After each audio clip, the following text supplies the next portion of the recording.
The morning the world's navies became old in a gray February morning in 1906. A massive steel hull slid into the waters of Portsmouth Harbor. There were speeches, flags, and polite applause, but beneath the ceremony, something far more dramatic had occurred. In a single launch, the world's greatest naval powers were pushed into panic.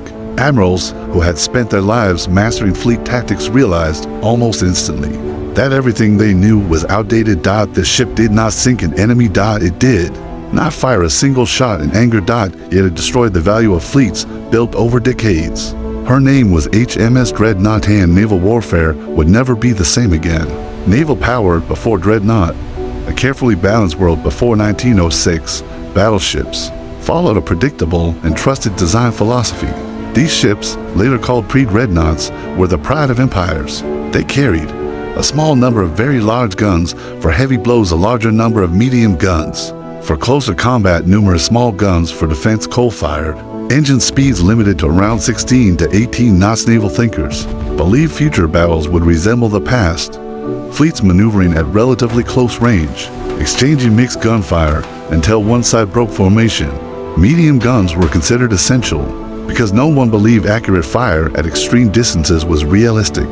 Battleships were slow to build, extremely expensive, and expected to remain relevant for 25 to 30 years. Nations measured power by how many battleships they owned, not by how modern they were. This stable world encouraged long-term planning and complacency. The battle that shook old assumptions in year before Dreadnought was launched, a battle thousands of miles away, quietly hinted that naval warfare was changing. In 1905, during the Battle of Tsushima, the Japanese Navy annihilated Russia's Baltic Fleet. Japanese ships achieved decisive hits at long range using heavy guns, while Russian fleets slow, poorly coordinated, and technologically inferior collapsed. Observers noticed something unsettling. Long-range gunnery mattered more than expected. Speed dictated engagement distance. Fleets with better coordination dominated. This lesson was clear, but few acted on it fully. One Navy did. The radical vision behind HMS Dreadnought. Royal Navy's leadership, particularly Admiral Sir John Fisher, understood that incremental upgrades were no longer enough. Instead of improving existing battleships, Britain needed to reset naval design completely. Dreadnought embodied for revolutionary principles. 1. All big gun armaments carried 10-12-inch guns, all of the same caliber. This eliminated confusion in spotting shell splashes and allowed accurate correction of fire at long distances. 2.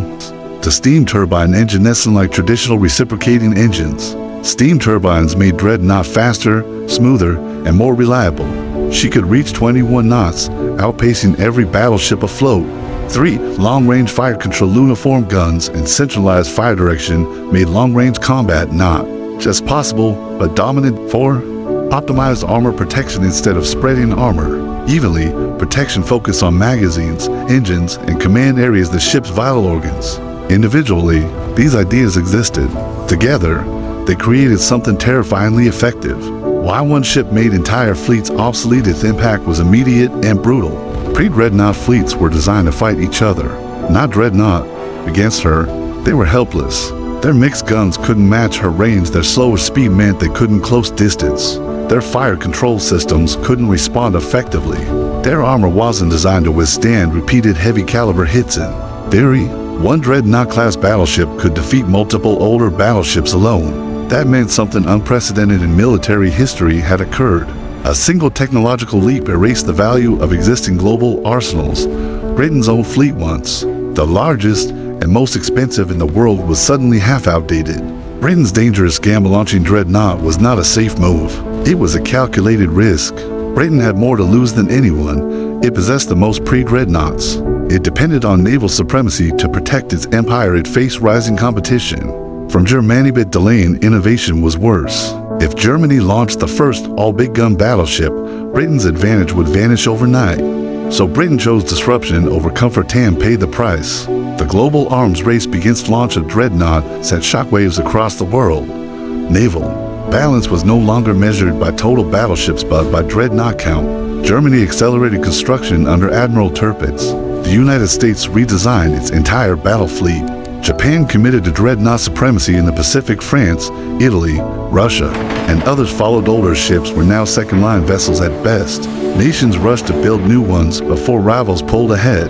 This was not competition, it was escalation. From dreadnoughts to super dreadnoughts, the race didn't stop with imitation. Soon, navies demanded bigger guns, 13.5-inch, 14-inch, 15-inch thicker armor, higher speeds, longer operational range. Each new class outperformed the last. Cost exploded. A single super dreadnought could cost as much as an entire army corps. Ironically, Dreadnought herself was overtaken within a few years, outclassed by ships she inspired. But her purpose was already fulfilled. Naval power without battle. Despite their fearsome design, dreadnoughts rarely fought each other directly. World War, the first great naval clash, the Battle of Jutland, was massive but indecisive. Both sides claimed victory. Neither fleet was destroyed. Yet dreadnoughts still shaped the war, enforcing blockades, protecting trade routes, deterring enemy movement, dictating strategic decisions. Their value lay as much in existence as in combat. The irony of obsolescence. Even as dreadnoughts ruled the seas, new threats emerged. Submarines threatened battleships with cheap torpedoes. Naval mines denied entire sea zones. Aircraft hinted at future dominance. Aegis as dreadnought made old fleets obsolete. She herself stood at the beginning of a cycle that would eventually make battleships secondary to aircraft carriers. History repeats, just faster each time. The real legacy of dreadnought Triadina teaches a lesson far beyond naval history. When technology jumps, experience alone cannot save you. Empires fell behind not because they were weak, but because they adapted too slowly.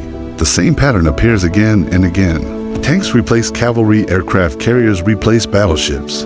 Missiles replace gun fleets. Power belongs not to the strongest but to the fastest to change. Why dreadnought still matters today. Military planners still study dreadnought as a warning. Somewhere today, a new dreadnought moment is being prepared.